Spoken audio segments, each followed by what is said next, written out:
বিসমিল্লাহির রহমানির রহিম। লাহুম মা ইয়াশাউনা ফিহা ওয়া লাদাইনা মাজিদ। আল্লাহ তাআলা যখন তাদেরকে জান্নাতে প্রবেশ করতে বলবেন এবং বলবেন এটা হলো তোমাদের অনন্তকাল, ইয়াউমুল খুলুদ। খুলুদ শব্দের অর্থ হলো অনন্তকাল, অবস্থানের জায়গা হলো এটা, এখানে তোমরা থাকো। তারপরে আল্লাহ তাআলা বলবেন লাহুম মা ইয়াশাউনা ফিহা ওয়া লাদাইনা মাজিদ।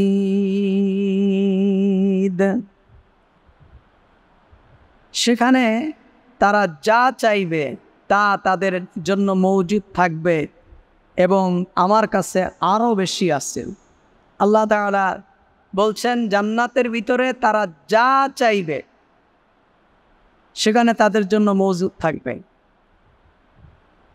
এখানে মানুষ অনেক কিছুই চাইবে জান্নাতের ভিতরে, তার যেটা ইচ্ছা সেটা তারা খেতে পারবে, সেটা তারা পড়তে পারবে, তাদের সে চাহিদা পূরণ হবে। মুফাসসিরিনে কেরাম বলছে, আবু সাঈদ খুদরি রাদিয়াল্লাহু তাআলা আনহু থেকে বর্ণিত, রাসূল কারীম সাল্লাল্লাহু আলাইহি ওয়াসাল্লাম বলছে, জান্নাতে যদি কেউ সন্তান কামনা করে যে আল্লাহ আমার একটা সন্তান দরকার,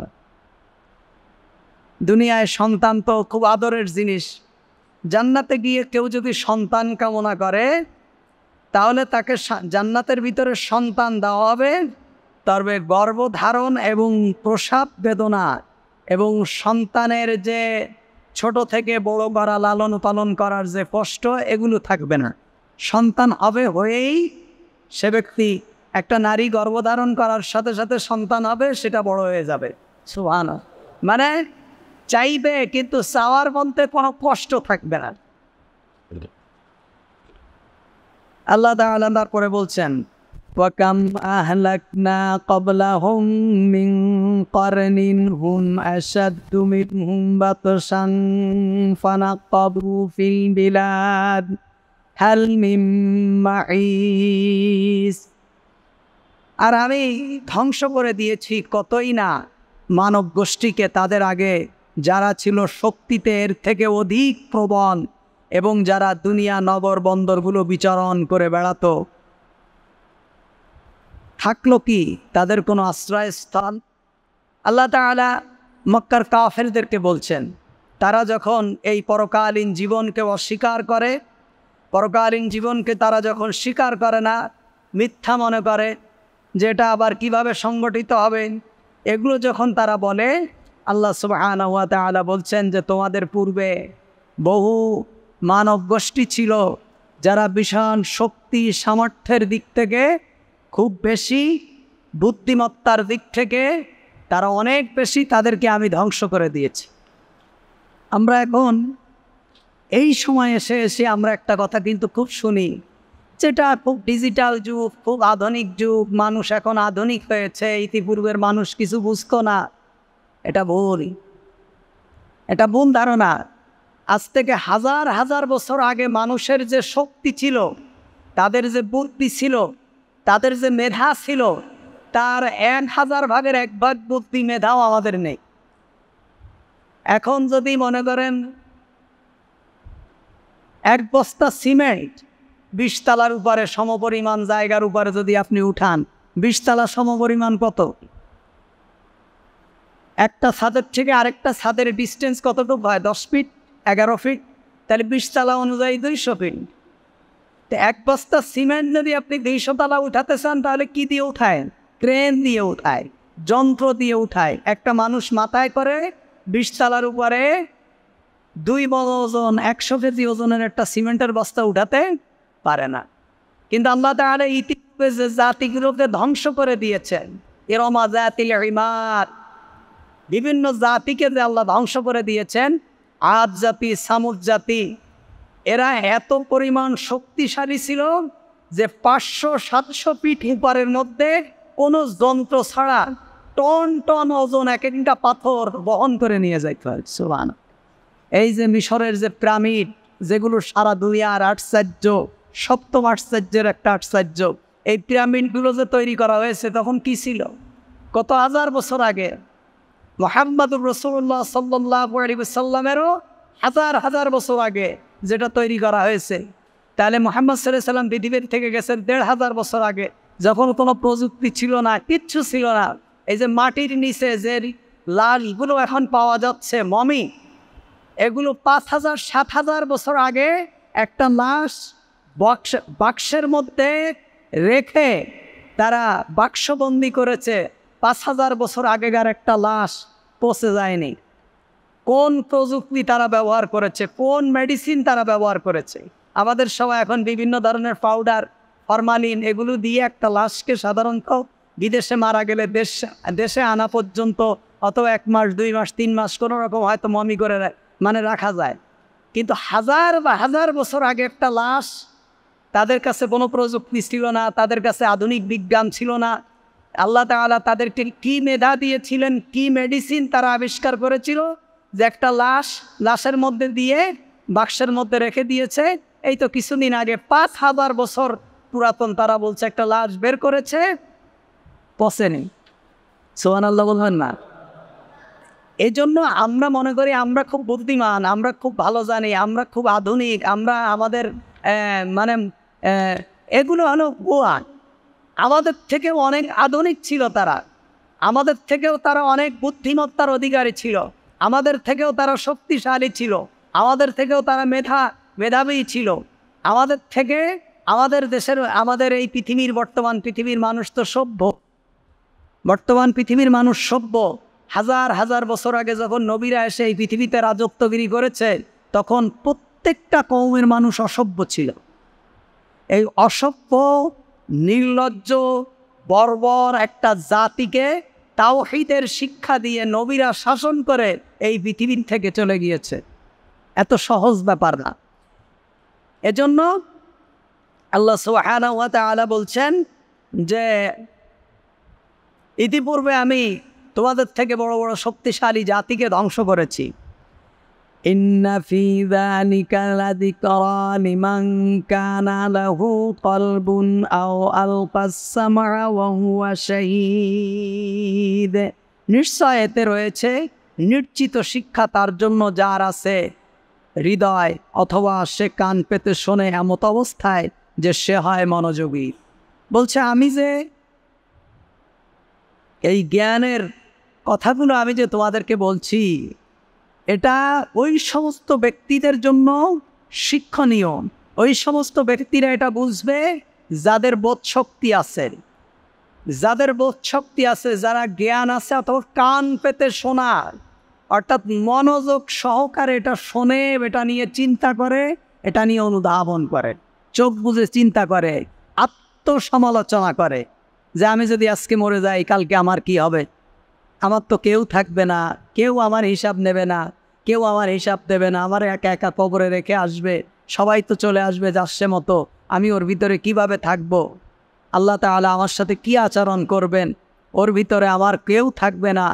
এই চিন্তা করা একটা মানুষ প্রতিনিয়ত, মুহাম্মদ রাসূলুল্লাহ সাল্লাল্লাহু আলাইহি ওয়াসাল্লাম বলছেন তোমরা বেশি বেশি কবর জিয়ারত করো। কেন? কবর জিয়ারত করলে, কবরের পাশে দাঁড়াইলে নিজের মরণের কথা নিজের মনে আসে, যে আমিও তো এই কবরের মধ্যে একদিন কি চলে যাব, আমার সাথে কি আচরণ করা হবে।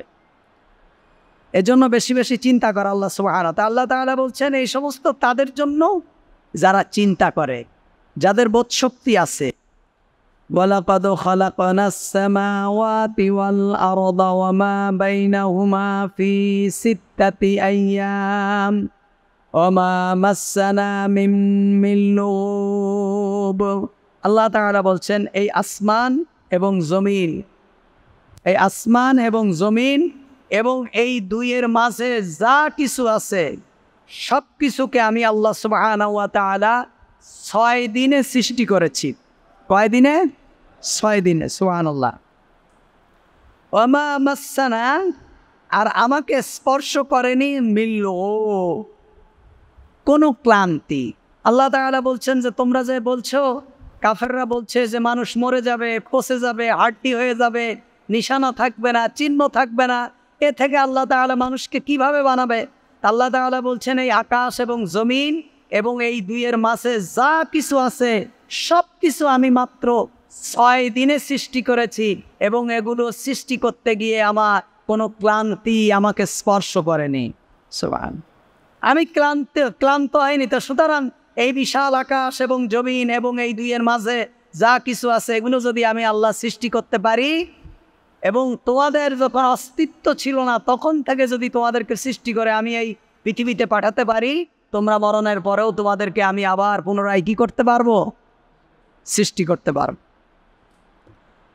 فاصبر على ما يقولون وسبح بحمد ربك قبل طلوع الشمس وقبل الغروب। অতএব তারা যা বলে তাতে আপনি ধৈর্য ধারণ করুন। তারা আপনাকে যা বলে বলেন আপনি ধৈর্য ধারণ করেন। অর্থাৎ তাদের কথার কোনো যুক্তি দেওয়ার কোনো যুক্তির দরকার নেই এবং তাদের সাথে কোনো ঝগড়া করারও দরকার নেই, তাদের সাথে ফাসাদ করার দরকার নেই। আপনার দায়িত্ব হলো দাওয়াত পৌঁছায় দেওয়া। আপনি দাওয়াত পৌঁছায় দিয়েছেন, ব্যাস। ফাসবির, আপনি এখন ধৈর্য ধারণ করুন এবং কি করুন? ওয়াসাব্বিহ বিহামদি রাব্বিকা ক্বাবলা তুলুইশ শামস, আপনি তাসবিহ পাঠ করুন এবং আপনার রবের প্রশংসা করুন ক্বাবলা তুলুইশ শামস, সূর্য উদিত হওয়ার আগে। অর্থাৎ শবে সাদেকের আগে আল্লাহর কি করুন? প্রশংসা করুন এবং তাসবিহ পাঠ করুন। অকবলাল গুরুব, এবং সূর্য ডোবার আগে, সূর্য ডোবার আগে।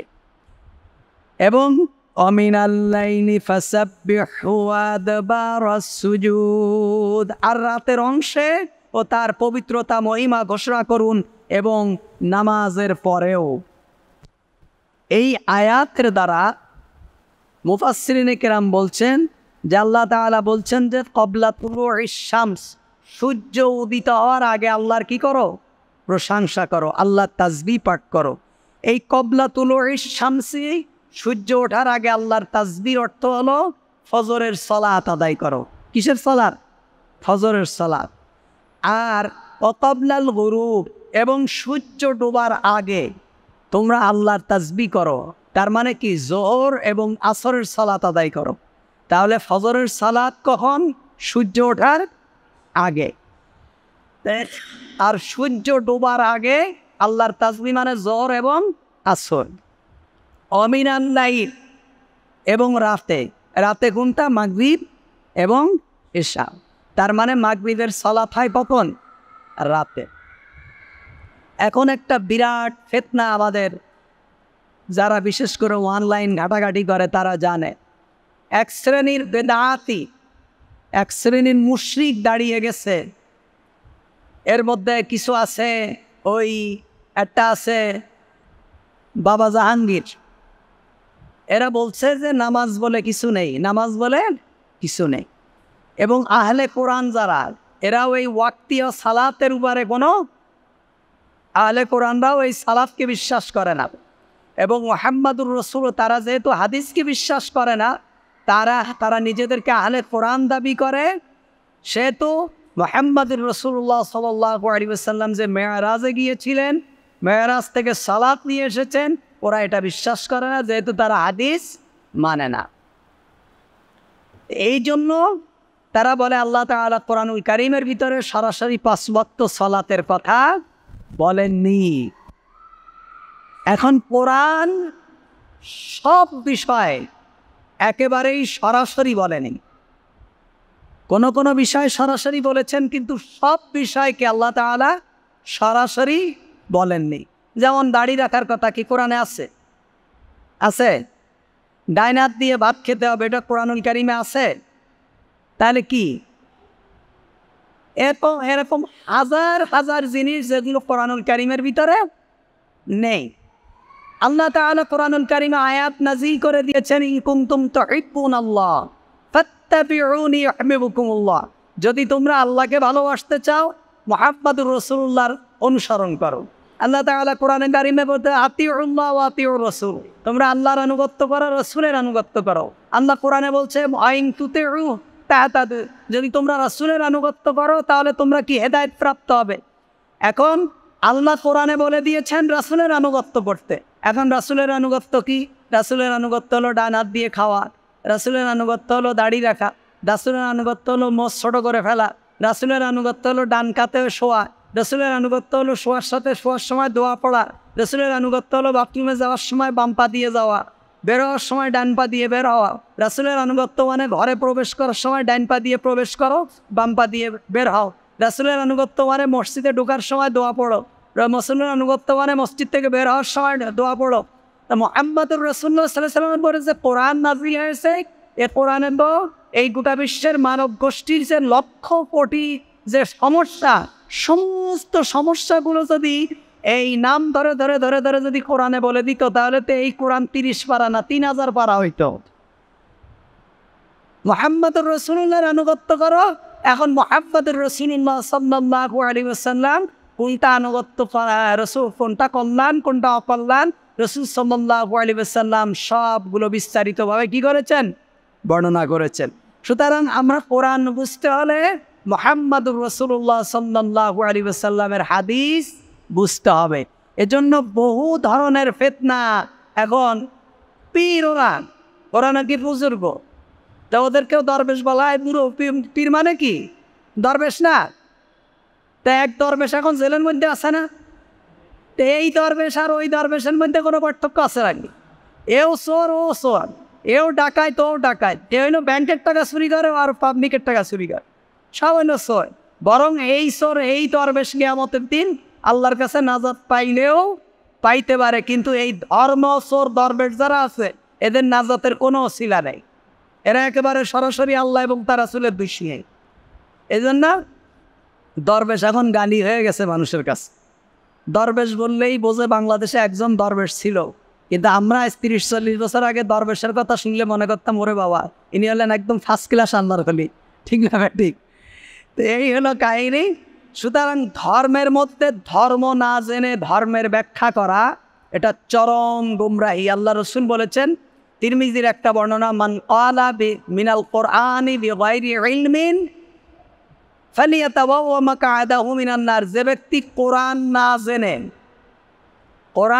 জেনে কোরআন থেকে কথা বলবে, সে ব্যক্তি তার স্থানকে জাহান্নামের মধ্যে কি করে নিল? নির্ধারণ করে নিল। এজন্য দেখেন আবার এই যারা যত ধরনের বড় বড় ভণ্ড আছে, একেবারে সব দিকতে বড় বড় ভণ্ড যারা আছে, এরা কি করে? চ্যালেঞ্জ করে। দেখবেন কি করে? চ্যালেঞ্জ করে। রাজনীতির ভিতরে দুর্বৃত্তায়ন করে, যারা দস্যু, যারা বদমাইশ, অপরাজনীতি যারা চর্চা করে, এরা দেখবেন মঞ্চে দাঁড়ায় বড় বড় বক্তব্য দেয়। অথচ এরাই এই সমস্ত অপকর্মের সাথে কি জড়িত। ধর্মের ভিতরে সব থেকে বদমাইশ যারা ধর্মের ভিতরে সব থেকে বড় বেদাতি, ধর্মচোরা, ধর্মের ভিতরে দুর্বৃত্তায়ন যারা করে, ধর্মের ভিতরে যারা স্বৈরাচার, এরা দেখবেন চ্যালেঞ্জ করে। এই আগামীকাল থেকে শুরু হচ্ছে মনে হয় কি মাস? রবিউল আউয়াল মাস না? দেখবেন চারিদিকে শুধু চ্যালেঞ্জের ছড়াছড়ি। মিলাদুন্নবীর উপরে চ্যালেঞ্জ, লাখ টাকার কোটি টাকার চ্যালেঞ্জ। এই যেগুলো নামাজ পড়ে না, গাঁজা খায়, বিভিন্ন আস্তানার উপরে গড়ে এরা চ্যালেঞ্জ দেয়। ওই লালনের মাজারে যেয়ে দেখবেন সব গাঁজা নিয়ে বসে আছে, এরা ধর্ম নিয়ে চ্যালেঞ্জ দেয়। তো এদের চ্যালেঞ্জ বাংলাদেশের কোনো, এই যে আমাদের বারডেম হসপিটাল আছে, তারপরে বঙ্গবন্ধু হসপিটাল আছে, বা বাংলাদেশ মেডিকেল আছে, সিঙ্গাপুরে মাউন্ট এলিজাবেথ আছে, ওই ইন্ডিয়ার ভিতরে যে বড় বড় মেডিকেল আছে, কোনো বিখ্যাত কোনো ডাক্তার কখনো চ্যালেঞ্জ দেয় যে আমার এই ওষুধ খেয়ে যদি না সারে টাকা ফেরত? কোনোদিন শুনেছেন কোনো জায়গায়? কিন্তু বাবা এই কাঠগড়া বাজারে 3 রাস্তার মোড়ে দেখবেন বসে কয়টা ছাগলের নেদির মতন কয়েকটা ট্যাবলেট নিয়ে বসে একেবারে মা বাবা 14 গোষ্ঠী তুলে চ্যালেঞ্জ দেবে, আমার এই বড়ি খেয়ে যদি কোনো কিছু না হয় টাকা তো ফেরত, আমার 14 গোষ্ঠী তোর গোলামি করবে। দেয় না বেটে? দেয় না এরম চ্যালেঞ্জ? তা মনে রাখবেন, ধর্ম নিয়ে যারা চ্যালেঞ্জ করে আর মোনাজারা আর বাহাজ করে, ওরা ভালো করে সূরাগুলোও ঠিক করে পড়তে পারে না। ওরা এই হেফসখানার নাজেরা খানার পড়াশুনো করে যে করে, এগুলো পড়তে পারেন। জোনায়েদ বা মুনাগরীরে কোনোদিন চ্যালেঞ্জ দিতে শুনছেন? দেলার হোসেন সাইদিরে কোনোদিন চ্যালেঞ্জ করতে শুনছেন? বড় বড় মাদ্রাসার বড় বড় মুহাদ্দিসদের চ্যালেঞ্জ করতে শুনছেন? ওই আহলে হাদিসের মধ্যে জাকারিয়া আছে, চ্যালেঞ্জ করে। আহলে হাদিসের মধ্যে কোনো টিপ্পা মৌলবী আছে, দেখবেন ওরা ধরেই চ্যালেঞ্জ শুরু করে দেয়। ওই রাহুলের মতন লোক, ইংরাজি পড়া মোসাসা বদমাশ, ইন্ডিয়ায় জায়গা হয় না, এখানে এসে লোকের চ্যালেঞ্জ দিয়ে বেড়ায়। আহলে হাদিসের মধ্যে মদিনার বিখ্যাত বিখ্যাত আলেম আছে, ওরা চ্যালেঞ্জ করে না। রাহুলের মতন লোক চ্যালেঞ্জ করে। মনে করবেন যেগুলো ধর্মের ভিতরে চ্যালেঞ্জ করে, এদের কোনো এলেম নেই। এদের কি নেই? এলেম নেই। এরা হলো ওই ফুটপাতে বিক্রি করার ট্যাবলেট বিক্রেতার মতো। এরা শুধু চ্যালেঞ্জ দিয়ে সাবান করে দুনিয়া কামায় দেয়। এই মূর্খ যারা, ওরা দেখেন চ্যালেঞ্জ দেবে। গোটা কোরআন খুঁজে যদি কোথাও দেখাইতে পারো 5 ওয়াক্ত নামাজ আছে, তাহলে আমি তোমাদের গোলামি কর। তা আমার কি দরকার তোর দেখানো? তোর আল্লাহ হেদায়েত লেখেনি, তুই আবু জাহেলের সাথে জাহান্নামে যা। আমার কোনো দরকার আছে বাপের টাকা খরচ করে কোরআন পড়ে তোর বাড়ি যেয়ে আমি চ্যালেঞ্জ দেখানোর? আলেমদের দরকার আছে? এজন্য ভাইরা আমার, সালাতের বিপক্ষে অনেক ধরনের ষড়যন্ত্র। তার মধ্যে দুটোর কথা বললাম। একটা হলো এক দলের মুশরিক ভণ্ড, আর এক দল আছে আহলে কোরআন। এই দুই দল এখন মানুষদেরকে বুঝায় যে 5 ওয়াক্ত সালাত বলে কিছু নেই। আল্লাহ তাআলা বলছেন, ওয়াস্তামি'u ইয়াওমা ইউনাদিল মুনাদি মিন মাকানিন কারীব। আর শোনো, যেদিন একজন আহ্বানকারী নিকটবর্তী স্থান থেকে আহ্বান জানাবে। অর্থাৎ একজন আহ্বানকারী যখন নিকটবর্তী স্থান থেকে আহ্বান জানাবে, অর্থাৎ মানুষ যখন মারা যাওয়ার পর পচে গলে যখন মানুষ মাটির সাথে মিশে যাবে, ইসরাফিল আলাইহিস সালাতু ওয়াস সালাম দ্বিতীয়বার শিঙায় ফুঁক দেবেন। এবং শিঙায় ফুঁক দিলে কি হবে? সকলের কানে এই কথাটা পৌঁছায় যাবে। এমনটা হবে না যে কেউ শুনেছে কেউ শোনেনি। ফজরের আজান দিলে যেমন 10 জন শোনে আর 15 জন শোনে না, এমনটা না। প্রত্যেকটা প্রাণীর কর্ণকুহরে সেদিন ইসরাফিল আলাইহিস সালাতু ওয়াস সালামের শিঙার শব্দ পৌঁছায় যাবে। ইয়াউমা ইয়াসমাউনাস সাইহাতা বিল হক, যেদিন তারা সোর চিৎকারের ঠিক মতো শুনতে পাবে। তার মানে হলো সাইহাতুন শব্দের অর্থ হলো চিৎকার, শোরগোল, চেঁচামেচি। অর্থাৎ আদম থেকে শুরু করে ইলা ইয়াউমিল কিয়ামাহ, কিয়ামত পর্যন্ত যত মানুষ আল্লাহ তাআলা পৃথিবীতে পাঠিয়েছেন, সমস্ত মানুষগুলো একত্রিত হবে। এই মানুষের শোরগোল সেদিন শুনতে থাকবে।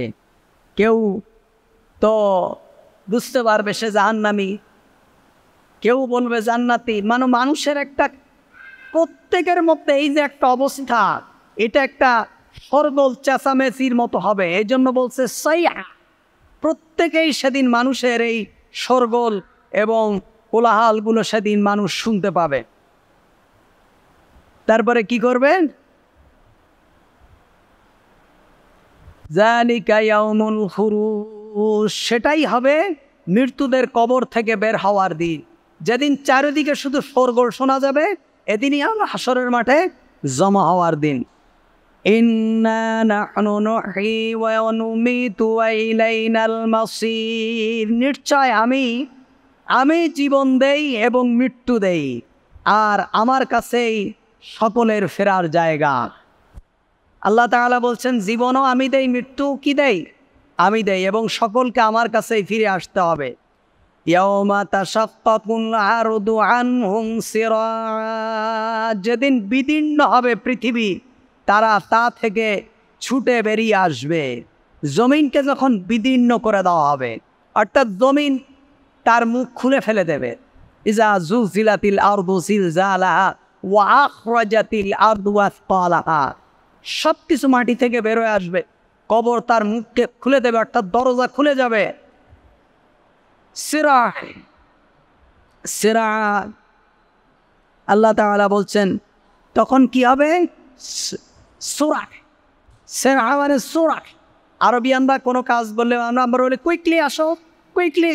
ওরা বলে সুরা, ইয়া হাবিব সুরা, মানে তাড়াতাড়ি আসো। এই সিরা, সুরা থেকে সিরা, অর্থাৎ দ্রুত গতিতে সকলে কি আসবে? বেরিয়ে আসবে। যালিকা হাশরুন আলাইনা ইয়াসির, এরূপ সমবেত করা আমার জন্য অত্যন্ত সহজ ব্যাপার। আল্লাহ তাআলা বলছেন তোমরা যে মনে করছো তোমরা কবরে মরে যাবা, পচে যাবা, আড্ডি গুড্ডি থাকবে না, হাজার হাজার বছর তোমাদের আমি একত্রিত করতে পারবো না। আল্লাহ তাআলা বলছেন যে যালিকা হাশরুন আলাইনা ইয়াসির, ইয়াসির মানে সহজ।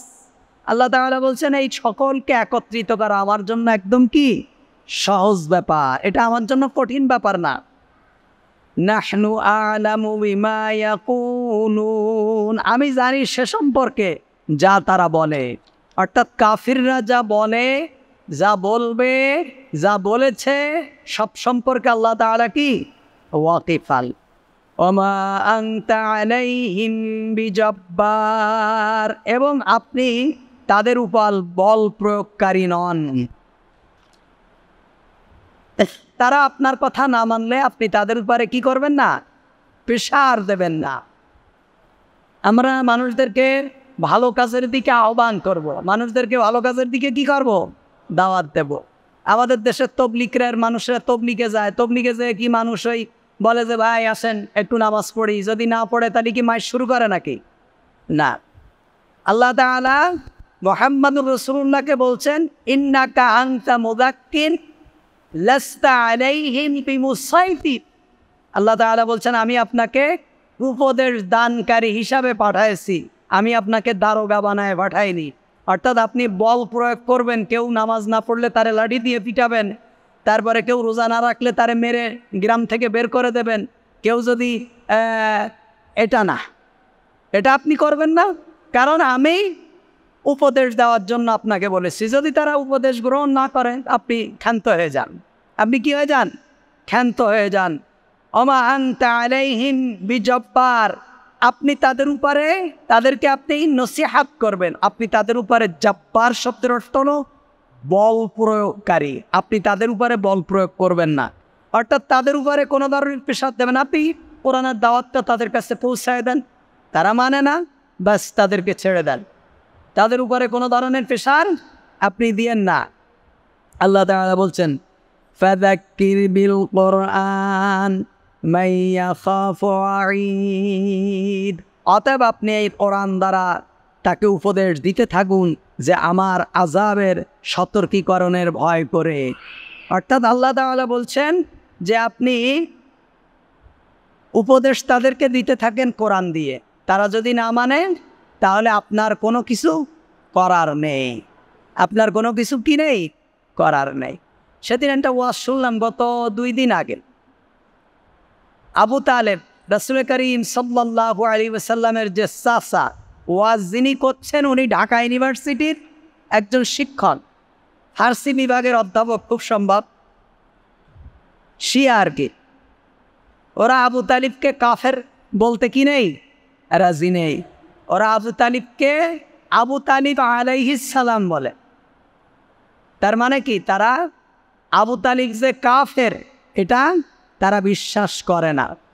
এইভাবে বহু ধরনের ফিতনা আমাদের মাঝে জাগাবে। এই মনে করেন কালকে শুক্রবারের পর থেকে শুরু হয়ে যাবে, এই 1 মাস চলতে থাকবে এক মহা ফিতনার প্রলয়। ঈদে মিলাদুন্নবী, রসুল উপস্থিত না উপস্থিত না, রসুল গায়েব জানে না গায়েব জানে না, তারপরে বিভিন্ন ধরনের কোনো ধরনের কল্যাণমূলক কাজে, জাতির উপকার হয় ভালো কোনো কাজে এদেরকে খুঁজে পাবেন না।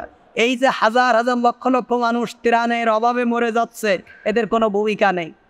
হাজার হাজার মানুষ যে ঘর ছাড়া হয়ে যাচ্ছে, এদের কোনো ভূমিকা নেই। দেশের ভিতরে জালেমরা শাসন করছে না, মজলুমরা মজলুম আছে, এদের কোনো ভয় নেই। এরা মোটামুটি এরা আছে শুধু ইয়ানাবি সালাম আলাইকা, এরা আছে মানুষের জান্নাতের সার্টিফিকেট বেচার তালে। এখন কয়েকজন জান্নাতের সার্টিফিকেট বিক্রি আলাদা, আল্লাহর রহমতে ওদের খুঁজেও অবস্থা।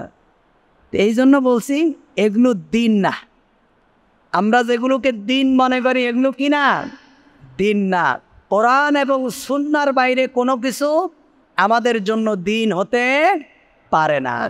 কোরআন এবং সুন্নাহর বাইরে কোনো কিছু আমাদের জন্য দিন হতে পারে না। এটা আমাদেরকে মাথায় রাখতে হবে।